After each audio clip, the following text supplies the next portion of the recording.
that I dove into Steve Jobs' biography by Walter Isaacson, and then that was like another thing, right? Where Steve is just like, Steve is you, like Steve, whoever's watching this, like Steve is you in every capacity you can possibly think of yourself. Like Steve was, from like doing drugs, Steve was a baby daddy, Steve was an asshole, Steve was all of these things, but Steve was also great, and he was someone who pushed through with dreams and all these things. And his description of acid was incredible because he just was like, hey, like, the most important thing I've ever done in my life. I'm like, dude, you made the iPhone, you made the iPod, my guy, you made the iMac. Like, you're there, you know what I mean? But to say that that's one of the most important things that you've ever done, that definitely piques my interest. Let's get it started. Double O. Think like a rapper.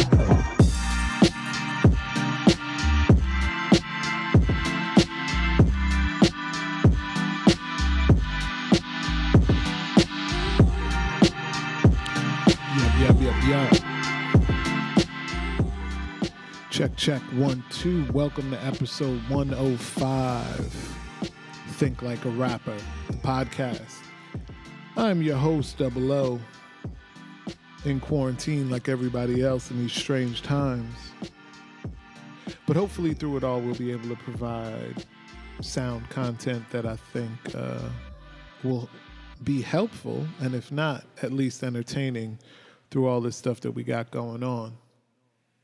Even before the lockdowns and the quarantines and the self-isolation, as I've gotten older, there's been this journey to really explore inward, to really dig deep and spend time with yourself and make some really important decisions on who you think you are versus who you actually are, and how full of shit you might be. And so I wanted to sit down with one of my homies.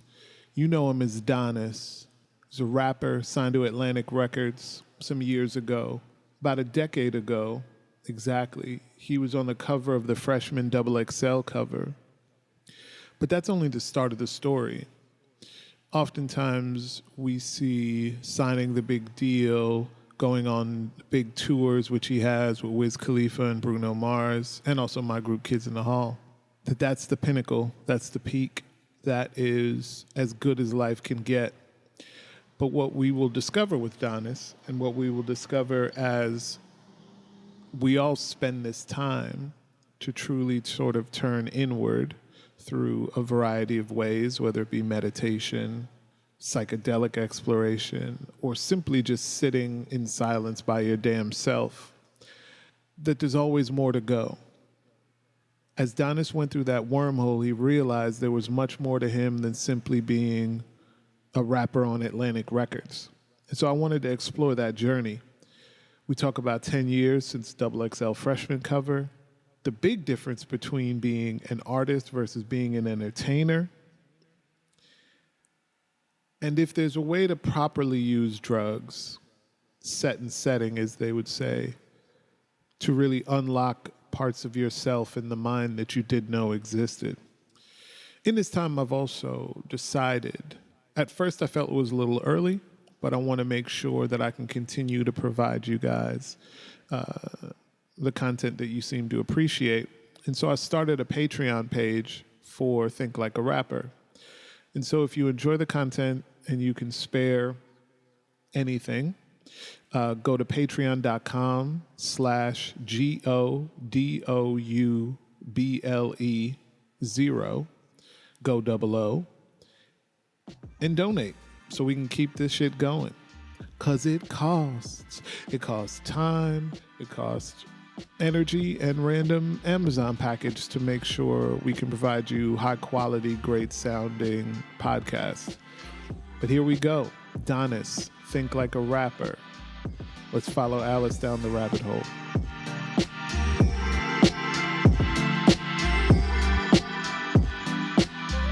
What's going on? It's Double O, and we are back with another episode of Think Like a Rapper. And I'm here with the first rapper since I've actually changed the name of the podcast. Wow. My homie, my damn near next door neighbor. Yeah, man. LaDonnis Crump, a.k.a. Donnis. What's going on, man? Chilling, man. Thank you for having me. I think no. like a person that I once was, I guess, forever a rapper. I don't know. Yeah, I mean, for me, the whole theory of it is there's so much that I feel like we've learned and continue to apply that we learned in the industry and learned on the pursuit of becoming artists, of becoming part of the culture. For sure. It's your school of hard knocks. Yeah, and it still applies to everything outside of it. And I think it is very much a great teacher, because on the bad side, it's so fucked up, and all those things. But on the good side, there's so much that you can. I had Jason Rodriguez on it a few weeks ago, and the thing that he took that he learned the most from hip hop was brotherhood. And it's how he takes it and he applies it every job that he goes to, and building his small cipher essentially to kind of keep the culture going at every one of these media entities. And it was something that part of the doing Jason's the podcast. so cool. That was cool to hear. Yeah, well, it's it's just one of those things that I think is really important to let people know. Sometimes we see the unintellectual side of the culture exploited often by mainstream media, and so this is kind of a way in which we it's the inner workings. The inner workings of what it is. Exactly. Yeah. Which there's bad inner workings and there's good inner workings. It's really cool to hear someone say that like brotherhood is something that they learned within that space. I'm trying hard to think like what is like what is. We'll get there. You can't get that yet. That question will happen at the end. Oh, okay, cool. I get to hold on to that. You get to hold on to it, let it marinate. The next 40 minutes, it's mine. I wanted to start with you in a different place than a lot of other people I start with. If you don't know already, Donnis was, always will be a rapper, a music artist from Atlanta. Jonesboro, Jurassic Park. And you came to prominence, at least mainstream, really started taking notice when you were on the cover of XXL in 2010. And from that, you've had a very interesting journey, to me, much more interesting than the journey to become a rapper, because that's one of those things that's always talked about. It's like there's always a serendipitous random moments that talk that, but we don't often talk about kind of like what happens next. So after the cover, you put out a Fashionably Late, right? Yes. And put out a few other mixtapes.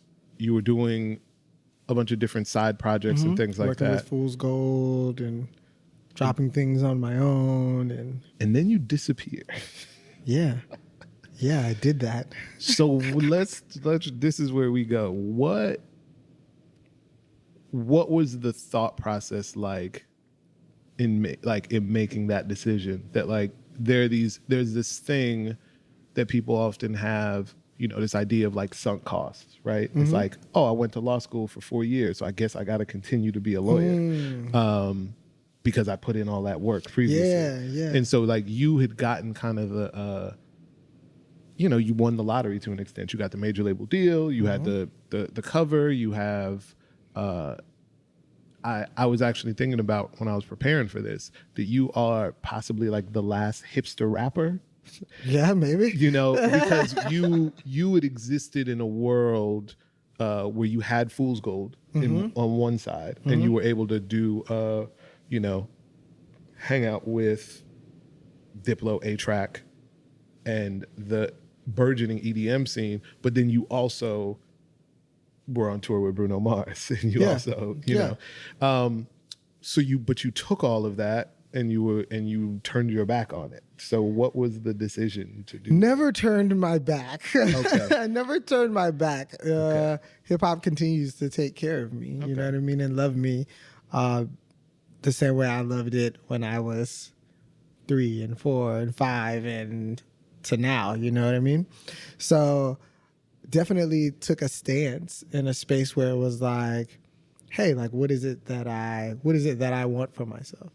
I started to look at things under almost like a microscope, where it's like, yeah, I'm an artist. I love writing. Like my favorite place to be was in the studio for a long time. It's like I wouldn't leave the studio. I would stay in the studio for 4 or 5 days at a time and just record, watch people come in and out, sleep there, shower there, and that was the energy. To a place where it's like now I'm on the road and I'm with Bruno Mars and I'm with Wiz and I'm with all these peers, and I'm on the road and I'm just like I wasn't really feeling it. It's like a lot of, there's a difference between an artist and an entertainer. Yeah. And I always will be an artist. I'm not an entertainer. I'm not here to I don't carry that notion well. I don't carry that term well. I'm just like, I don't know. What about it turns you off? Just it doesn't for a lot of people it is organic. For me, it wasn't an organic thing, right? It would be like me sitting down and like literally writing a screenplay on how I'm going to do this thing and how I'm going to do that thing, and like it really wasn't. It didn't speak to me the way that a different type of life was speaking to me. It was like, I've experienced so much. Like prior to me coming into the rap space, I was in the Air Force. And which is a very disciplined space to rap where there is no discipline, you know what I mean? And it's just a little wild for the most part. And, I got to experience all those wild things and do all these cool things. And then I was like, I'm cool. I'm literally cool. Like a lot of the relationships and the way people were treating each other and the way I was becoming, I didn't really rock with that. So I felt like in my life, it was okay for me to push a hard restart or go for the things that I wanted, which were very simple things. Like I was like, I just want to be around like my best friends. I want to have favorite restaurants again. I want to do these things. How do I slow this train down? And that's what it was. It was me slowing the train down. I left New York. I went to San Francisco, continued to record, be able to have all these things. And then, like San Francisco does, the Bay Area does, things get real hyphy real quick. They get cool real quick. They get trippy real quick. And, I had my first acid trip, and that was kind of like it. It was like a path was drawn out for me, and it was like, where do you want to go? Do you want to go this way or do you want to go that way? And I chose that spiritual kind of route of describe self. That, because I think obviously, especially in drugs and hip hop, all drugs, because there's one word to describe it, right? Mm-hmm. Gets a really bad rap.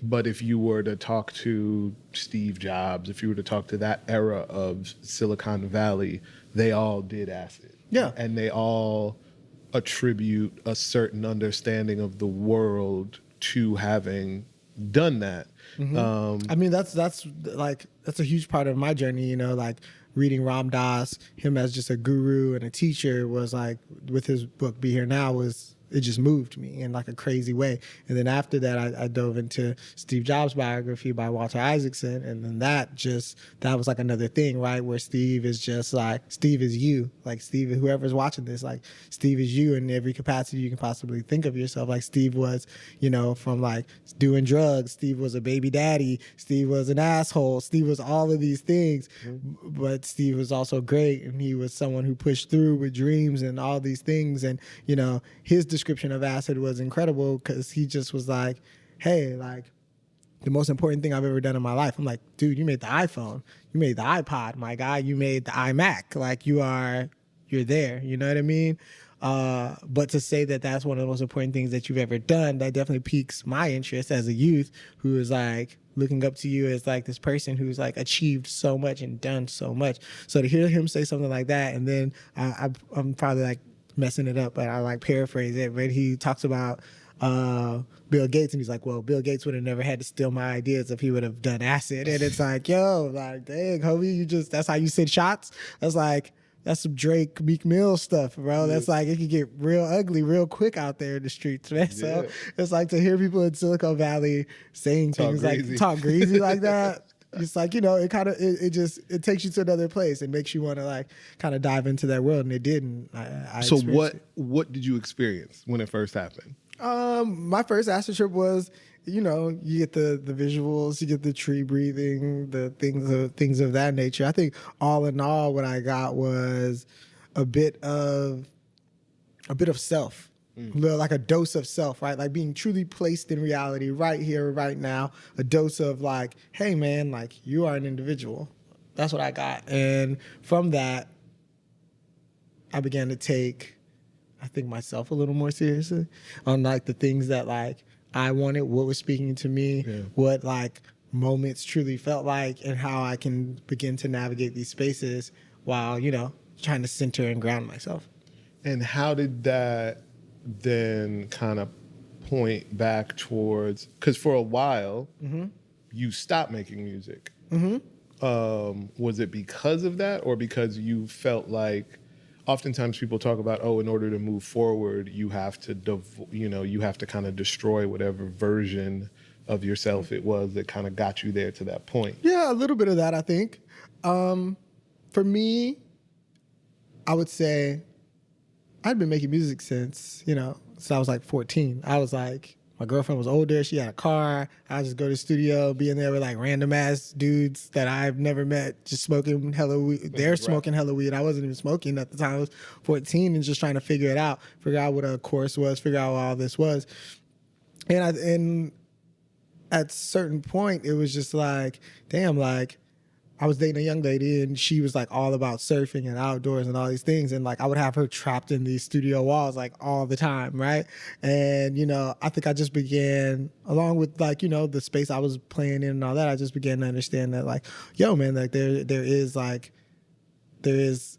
are other things out there. There is more to life than just like you being a rapper, right? Like you are also just like an individual. You can like all these things, right?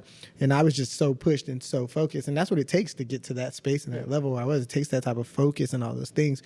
But I think that I just like, my mind just opened up in a space where it was like, I'm touring, I'm doing these things, and I'm getting to see all these cities and all this stuff, but like I wasn't like able to like really see those cities. I was like getting into the city, and then it was like, oh, time for sound check, because we already late for sound check. Do sound check, and then you got to shower because you was probably on the bus and you didn't get to shower or whatever it was, and then you're showering, and then you got to get to the show if you're opening the show or whatever it is, and like then it's payout. You got to do all these things, and then the next thing you know, you got to leave because you got to be to the next city for the next thing, right? So it's like you seeing this success and you're able to do all these things, but for me, like I think the path has always been more of a space of, you know, if you've ever read the 4-Hour Work Week, like that's my type. That's the type of energy and time I'm on. Like I never want to feel like I have to do this, I have to do that. I want to be doing things. And at a certain point, it felt like I was like having to do things, and it was like a big responsibility on me because like you start getting that level of money or whatever, you start taking care of certain people and all that. It's not something that like it's like, oh, I ran away from or you can't handle or whatever. But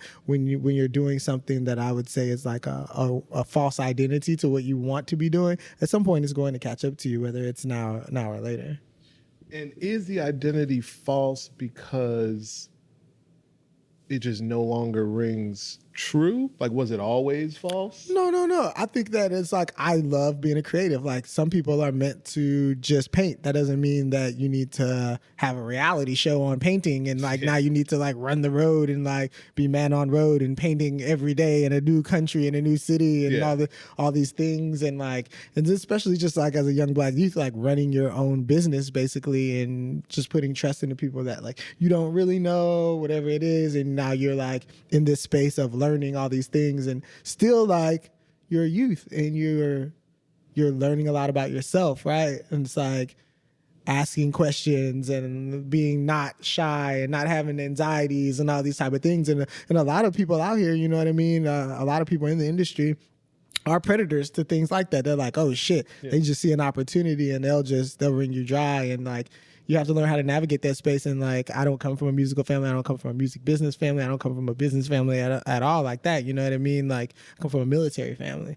So it's like a whole nother avenue of things that I have to learn. I had to learn, and I had to learn them quickly. And, you know, rap has taught me a whole lot of great lessons like through that. You know? I think the biggest, one of the biggest lessons that I know I've learned is that, for example, coming through the military, there's order and there is chaos. But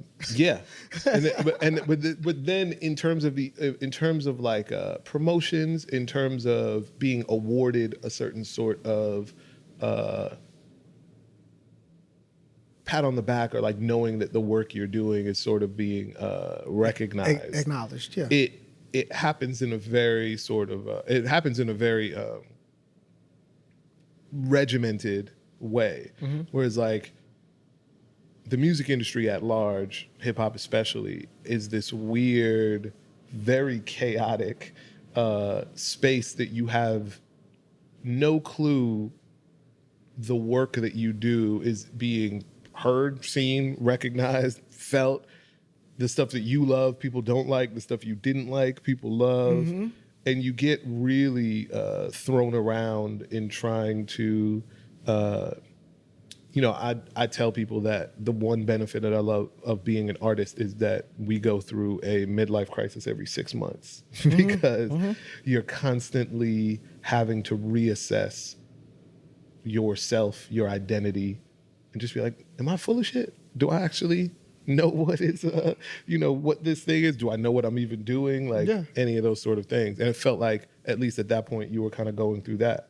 So then what was the next step for you once you had the acid trip, once you decided that the spiritual sort of path was what you wanted to do? What was the first step? Yeah, it wasn't like a crazy immediate thing. It was, still a lot of music, still a lot of, exploring and experimenting. I wouldn't say it was like this like crazy immediate thing, but I will say that after SF, then I went to SF and I studied music theory. I did all these things still in the music space because like I'm still passionate about it, right? Yeah, you dug in because you dug in not just in terms of like... Yeah, I was still on tour with like A-Track and stuff. Yeah, while and then you happening. dug into production, like in a real way. What made you say, oh, let's see what the other side of the fence sort of looks like? Well, it's like, it wasn't even really the other side of the fence. It was just at some point in middle school, like I used to be on Fruity Loops every day, and then I just stopped that at some point, right? Like some dickhead said something about one of my beats, and I was like, oh, I'm not doing this anymore. Fucking child. But it's like, it was just me going back to the roots of just making things that I really loved and cared about. And I think during that time, being locked in like that spot in Soma, out in SF, it was like I made some of the best stuff that nobody will probably ever hear. It's just like me locked in a room, producing for myself, making for myself, creating for myself, like I did when I was 15 and all those things. You know what I mean? Yeah. And it's like that's the best feeling ever, right? Yeah, it often is. I was telling this to someone once that like the key to life, if you can try to do it, is to always try to be your best 7-year-old self. Yeah. There is a version of you before a lot of the external sort of no's and pressure come in and say, oh, you should be doing this. You should be doing this because you look like this or because you're this. You should be that. You should be that. When before that, you were just like, man, I wanted to be a architect and It reminds me of, I don't know the exact lines, but when Ye is on Power, where he's like, my childlike creativity is being grounded by these growth thoughts. It's like that's what it is. It's trying to hold on to your child. Yeah. Your childlike creativity, your childlike sensibilities, all those. Because that is where freedom is very much. 1,000%. And you found that in that room. Without question. So you're locked in a room, like Ye for, doing the thing. Out beats. Yeah, and then I had a really close friend named June Jo, who's like, I met through music and stuff, runs a crazy brand called Information. They're huge. And he was like, yo, you should come out to Hawaii. And I was like, hell yeah, I should come out to Hawaii. So I went to Hawaii, and like that was just another level of it, right? It's like really getting away from all the stuff, right? Like it would be a whole nother story if I stayed in New York or whatever it was, right? Because like it was that type of hustle, it was that type of grind. But I was like unwinding and unraveling. So going to Hawaii and being able to do the same in Hawaii, dropping acid on the beaches of Hawaii, surfing, doing all of these things that I had never experienced before, in like a time space that is like just truly slowed down. Yeah. And I'm like hours and hours away from what's truly happening here in the US or whatnot. And so I spent that time, and then I was like, okay, I'm cool. Then I went to LA, Worked with K-Tronada a little bit. I was like really on the dance wave, doing things of that nature, recording, and still experimenting, right? Like I wanted to I was like, yo, I was never able to like sing and do pop stuff or write pop stuff. I want to like prove to myself I can do those things. Working with K-Tronada and Alex Goose and these guys, because I still needed to express myself. I still needed to 100%. figure out, because like music is just, I always love music. Like this just is what it is. When you were in Hawaii, was it difficult to slow down? Was it difficult to adjust to that sort of idea of like, oh no, this is maybe how life is. Like, maybe this is the pace. It wasn't. It was like every moment Hawaii is showing you that Hawaii is bigger than you. And it's this beautiful place. And it's just like every corner you turn, you're just like, oh God, like it's just picturesque. It's like all these amazing things happen. I mean, a big lesson that I learned there, which I share with people, is that like Hawaii taught me no matter where you are, there you are. Like you can't run away from who you are, right? So it's like you have to do the inner work. You can like leave and hop from state to state. You could be like, like I hate LA, I'm leaving, I'm going to Houston, or I'm going here. It's like it doesn't matter if you're not doing the inner work. You know what I mean? You're just gonna be that same anxious, the same person everywhere. Shitty person like that you were in Cleveland or whatever it is, right? So for me, it's, you know, it was a place that taught me that, showed me that, and then, you know, it was kind of like, all right, let's like buckle in and like really do, how do we do the deeper work, right? Yeah. And like try to sort out who we are, because we never took that time, right? It was like military being told what to do all the time, to music, which is like, oh, you know, you love music, you know, you love these things, but like from going from like, some people find themselves really early, but like for me, it was like high school, military, famous rapper, and it's like what is going on? So like, so when you have time to like just like be like, I'm just me. Here. Let me just be me. I'm not like trying to be cool because of high school. I'm not having to like deal with the sergeants and deal with these people, or I don't have to like impress pop culture, but really tapping into a space of like, okay, this is me. This is what I like. This is what I want to do. This is what I want to do every day. This is where I want to be. And then being able to like financially like be able to like balance those things out. So you're really just able to like really open up and like figure out where you want to be and what the things you are that make you. Yeah. And in terms of that inner work, I know you have a meditation practice. Did that start when you were there? The meditation and stuff started prior to that. That started like in Atlanta. Definitely after rap and stuff though. That started with like the Ram Dass and stuff like that, listening to the Alan Watts, all the things of that nature. Those things are like, it's just core teachings, right? Living in LA, meditating like crazy. There was a book called Buddhism for Busy People that really just like locked me in, and then Krishnamurti, those guys, and just like meditating to the point of like, oh shit, like I should probably chill. You know what I mean? I should probably kick it, you know? Play with the thought of going to India. It's just like it's just this rampant thing, you know what I mean? And that when you start to tap into it, it's a rabbit hole, you know, because you really get to sit with you.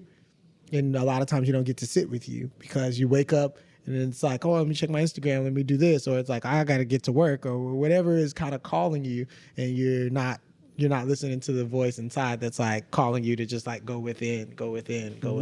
What changed in terms of your daily routine when you went down the rabbit hole? Like, what did you stop doing maybe that you used to do when you woke up in the morning? You know what? I can't attain that. I can't like, there wasn't this. Now we're gonna jump to a whole nother thing, right? It wasn't acid that made me stop doing things.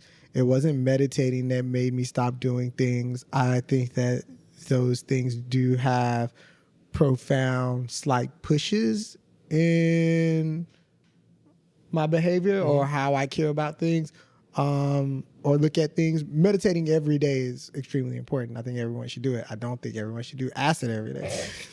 Probably not. But what I'm saying is, with meditation, you know, you find that balance within your day. I think it's an incredible way to start your day. It's just like exercising or whatever it may be, right? It's just this healthy thing to do that gives you this space through the day, right? Because we're just living moment to moment. Yeah. the thing that stopped me from doing things and got me to a place of really like basically a kick in my ass was ayahuasca. That was the kick in my ass that was like, stop doing that. Stop doing that.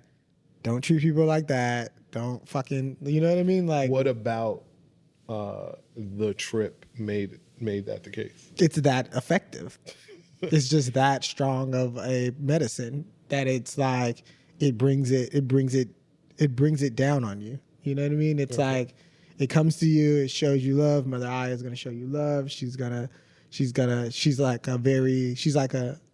it's like someone explained it to me like this, and I want to explain it to you like that, right? Because it's just that good of an analogy, I feel like. You get to school and you're like, damn, this teacher is strict as hell. Fuck this teacher. Then it's time, like at the end of the school year, you're like, oh shit. She was Motherfucker right. knew what the fuck she was talking about. I know all this shit. You know what I mean? Like, yo hablo español, shit. Like, you're like, damn, I'm doing it. Like, you're out there living and like really understanding like why that teacher was the way she was, whatever it was. And then at the end of the day, you're like, oh, that teacher's cool, you know? Because that's what you want. That's what you want out of your life. You want to be learning. You want to be being pushed forward in these incredible ways. So you're not stuck, right? You're talking about like being a rapper. It's like, oh, every 6 months midlife crisis type shit. It's like, yeah, like we should all be checking ourselves. Yeah. You know what I mean? At some point, right? You know what I mean? Whatever it may be for you, like 3 months from now, 6 months from now, whatever it is, we all have to check in with ourselves and then figure out like, hey, am I being stagnant in these ways? Like, what is it about me that maybe I can change? Or what is it about, you know, my daily routine, whatever it may be that can bring out the better version of me? Because there's always a better version of you somewhere hiding in there. Even when you reach that high level, like you definitely have more to give. There's a lot of conversation there has been in terms of hip hop about drugs, obviously. And it seems in one way or another, they've always been synonymous, especially obviously weed. How do you ride the line in terms of doing psychedelics when you know that they are an entryway, a portal into a different realm, and not want to stay there, right? Not not become abusive. For one, I don't know them to be addictive. It's not so, you know what I mean? I think it's a space of like, you do it and you gotta step back and self-reflect. Some people do it for fun. It's never been a fun thing for me. Every time I've done acid or shrooms or anything like that, it's always been in nature. I'm outside, I'm chilling. I'm not like at a concert or at a party or something like that. Like, you know, I can't pretend like I wasn't looking for something or feeling something or being like, all right, cool, right? You know, and I always felt like I knew when it was time to like maybe like do it again or experiment again, or when it's time to like, all right, I'm cool altogether. Like, I'm not doing that anymore or whatever it is. It's not knowing what you're looking for, but listening enough, I guess, on your journey to be like, all right, cool. Like, this is good for me. Yeah. You know what I mean? I don't think there's much that we can do forever, let alone should be doing forever or all the time or whatever it is. You know, I think everything with balance, everything in balance. Yeah. Right? Yeah. And so you, through all of that, you slow down. You're building this very, what can I think of the word? Deliberate life, right? That you created. Sheesh. That's good to know that someone views it as that. Well, it's like, I feel like we're all guided. I'll say that. So yeah, we're sure, guided. but there are decisions that you make. There are decisions where you're like, okay, I'm now doing this, not doing this anymore, all those sort of things. So I say that Yeah, for sure. deliberate. You know, and a lot of it has to do with like with these moments, as well as like just being aware and being in your moments, right? Yeah. Being like, yo, wait, like this is good. These people rock with me. This is where the love is coming from. This is where this is at. You know what I mean? And like, kind of, for lack of a better term, like hedging your bets, right? Like, Yeah. But what made you not stay there? Why not just say, Hawaii, this is the life for me. This is the speed. This is everything that needs to be. You end up coming back. Because I'm watching everything that's going on around me, right? It's like, you know, when you're watching everything that's going around you, it's like you're looking at the good, you're looking at the bad, you're looking at what's happening. Not to say like anything bad happened in Hawaii, but it was like, oh, like this chapter is closing. Okay. You know, and when you see that chapter closing, it's like, oh, where do we go next? You know, and like I was going to school for like information security systems and like computer programming, just because being in San Francisco has that type of influence on you. You know what I mean? When you're in a community where people are like getting real money and they're sharing real ideas and they're super creative, which is a place that I'm familiar with. You know, rap is the same thing, right? People sharing these great ideas, fucking super creative people, and people making like really dope money. You know what I mean? So it's like, I'm taking all these things as I'm traveling and moving along, like what is essentially my little story or whatever, and like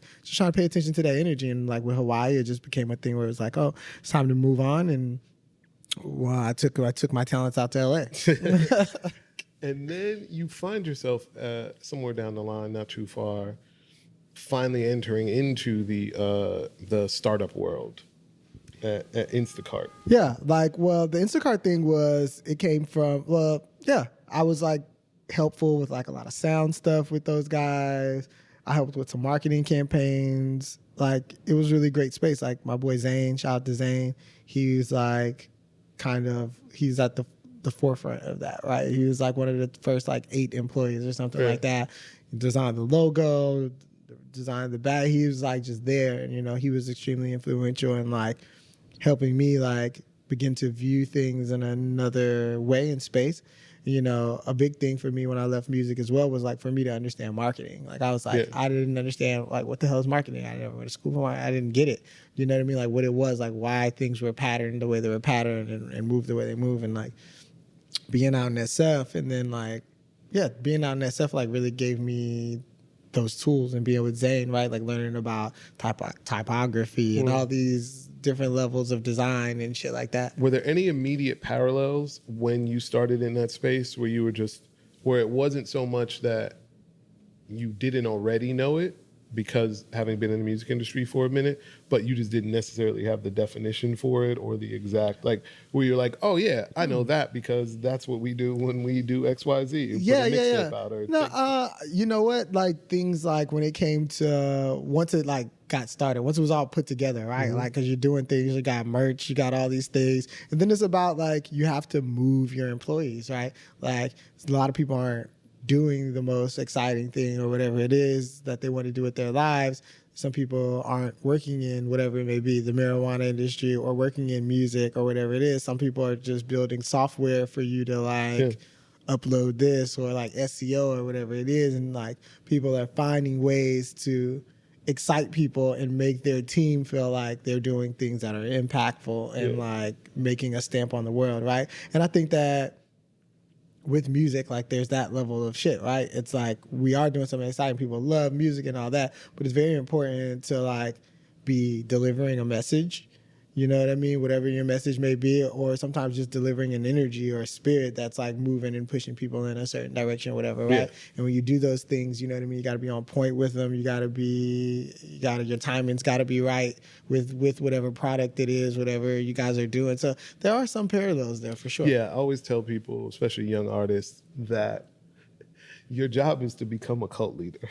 Yeah. You know, like in the best case scenario, you become a cult leader. You figure out a mission statement and effective things to stand on, and then you can build an entire world around what that is. And oftentimes in other businesses, especially mission based businesses, that's the same exact point, right? For sure, man. We watch Wiz build it off of good weed, Levi's, and Chucks. You know what I mean? Like you can, like, you say things enough. You know what I mean? People, they learn to love them and they'll get behind them for sure. Yeah, and then that brand can go anywhere. Like we were talking about with Wiz, you can sell anything. Yeah, Taylor Gang can sell anything. That word cult, man, culture, man. It's all going around. Oh, look at you dropping the bars. And then from Instacart, you end up where you are currently now. Yeah. What is your official position at Grailed? So, director of influencer marketing. Okay. And for the people that don't know what Grailed is, because they need to be on the app, what is the app actually do? It's a peer-to-peer marketplace for men's fashion. So if you're trying to get some Off-White or some Supreme stuff. That's right. Imagine eBay, but if it was just fly as fuck. And you couldn't auction. There's no auctioning. It's just you're going in, you're buying it. Everybody's got their own like little store, you know what I mean? So you got anything at the house, you're like, oh, you want to get rid of it, whatever it is, that's how you move. And as an observer, what's been interesting is that while it may sound like you were moving further and further away from the industry, you are almost now plopped right back in it. Oh, 100%. Just a different aspect, right? Like being able to work with like my brother G-Eazy, working with Future, many other people. You know, it's just like, hey, I'm back in it, but just in a different aspect. You know what I mean? It's like I understand the artist's mind. I understand what's going to make an artist move. You know what I mean? Sometimes monetarily, sometimes it's not monetarily. Sometimes, you know what I mean? It's like it's all just a sense of understanding that. And as hip hop industry, our industry gets bigger, you know what I mean? Like we become bigger stakeholders when you understand your culture, right? Like you can go to school for so many things. Like I think anybody can like open a book if they have focus and have that level of and attain a degree, right? And attain like a high level degree, right? And like you get that education. That's incredible. I think only few can maneuver the streets and kind of like gain those street smarts and really know how to like keep themselves out of harm's way while navigating hip hop in a space which it wasn't even that crazy when we were coming up in it, but it still had like it still was kind of crazy, you know, which I'm sure it still is now. Kids scamming and shit, there's all types of crazy. They got Dracos, bro. You had no Dracos. Shit's crazy. So like literally, you know, just navigating our world and our space is it's not easy, you know. It's not easy. Yeah. Now that you are kind of like the hip hop, the culture's figurehead at at some place that isn't inherently a part of the culture, do you have the responsibility that like whenever you go in to pitch something, whenever you go in to try to set up something, that you are speaking not just as a director of influence or partnerships, but also as a part of the culture, and not trying and making sure that whatever happens there is properly, you're just doing right by. Yeah, for sure, yo, for sure. Like, not to speak on anything specifically, but yeah, there have been moments where I felt the need to defend the culture, not defend, but just to uplift the culture so they could see it in the light that I see it in. You know what I mean? And also just making sure that we're always respecting it. Yeah. We're always respecting it. You know what I mean? Like at the end of the day, like all this stuff, man. Like if you're working with hip hop, you have to know why you're working with hip hop, right? And it's always, as candy and pop and Macarena as it is currently, it's like it's still for the streets, and the streets can shift it and move it. At any point, the streets want to shift it and move it, and you want to be paying homage to it. You want to be paying attention to it, and you just want to be respecting it, because there's so many people you're eating off of it. You're eating off of something that is very far from a lot of people's understanding, or you know what I mean. Like even sometimes your core consumer may not know this XYZ, but like. Streetwear is the biggest thing. That's from rappers and skateboarders, bro. Yeah. Period, point blank. So we always gotta pay respect, and that's the street as it gets. So you know what I mean. Besides dope boys and shit, but it's like they a part of it too.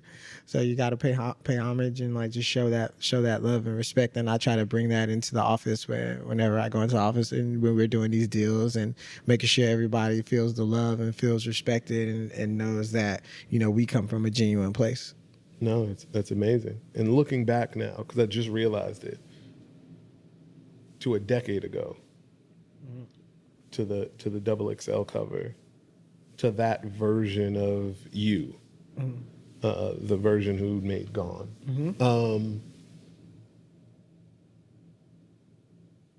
How do you look back on that era? There was a time where I would look back and I'd be kind of embarrassed. Right? But somebody told me, it was like, yo, but you never did know. A lot of people did whack shit, and like they did really corny whack shit, but you did dope shit, and then you like went on to do doper shit, like being spiritual and like being able to like say that you're like vested in a startup and you're doing these different things. It's like, it's awesome to hear. It's really, really awesome to hear. And now when I look back, I don't really feel any kind of way. You know what I mean? I just think that it's the past. It was an awesome part of my journey, and the journey continues. You know? Yeah, no, definitely. And speaking of the journey continuing, we're going to circle back to the question at the beginning. Oh, okay. What have you learned from hip hop that you use in your everyday life? It could be anything. It could be spiritually. It could be as a son. It could be in the workplace. It could be anything. That you can only win by being yourself. Like that's how you truly fucking win in hip hop, by being yourself, to the point where it's just like unapologetically yourself. And I think that's what success is. You know what I mean? Yeah, that's amazing. That's it. Yeah, self-awareness, self-realization, like that's like those big goals, you know. I can dig That's it. when you start really attracting that abundance and the things that I think, you know, you deserve. Yeah. Thank you so much, man, for being on the podcast. Thank you for having me on the podcast. No problem. Think like a rapper. Yeah, thinking like a rapper, thinking like a rapper. Once again, I'd like to thank Donnis for taking the time, sharing his story with us. You can follow him on Instagram and Twitter at LaDonnis Crump, LaDonnisCrump. And you can also follow me on everything at GoDouble, GODOUBLE0. And if you can, support the Patreon, patreon.com/GoDouble. Think like a rapper. Peace.